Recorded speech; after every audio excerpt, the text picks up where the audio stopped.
Not walking around it, but walking in the midst of trouble. In the midst of a threat of recession. In the midst of things acting out of norm. In the midst of people talking about me. In the midst of me feeling like I'm at my prime and all of a sudden I feel like I'm so low. In the midst of trouble.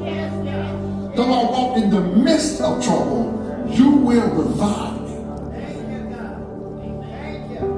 Though I walk in the midst of trouble, you will what? Revive me. So this is not walking around this trouble, even though you're walking in the midst of troubling situations with finances, with health, with relationships, with family members, walking in the midst of trouble, you will revive me.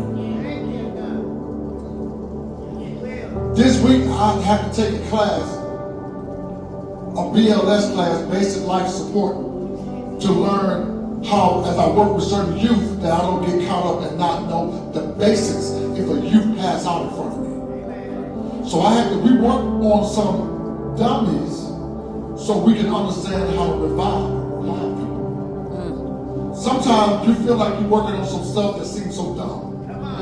But God will use stuff that you think that's just as an example, but He's preparing you for the real deal. And so all of a sudden, I had to get ready, and so they told me I have to give them chest compressions. Because it's important that when you see a person that's falling out, the first thing you do is you secure and make sure the environment is safe. And when the environment is right, you get down and say, are you okay?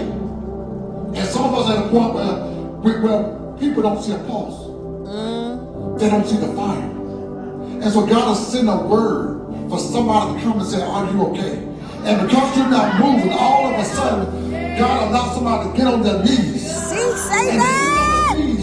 They're not just touching you, but they're touching heaven. And they're praying, God, I know this is my mama, this is my cousin, this is my vision, and I know this is not the time for this to die on me yet. So God, I'm trusting God that you will revive your works in the midst of the years. And as I get down before this time, I check the pulse. And if there's no pulse, I then begin to apply 30 compressions. And I can't stop because I get tired.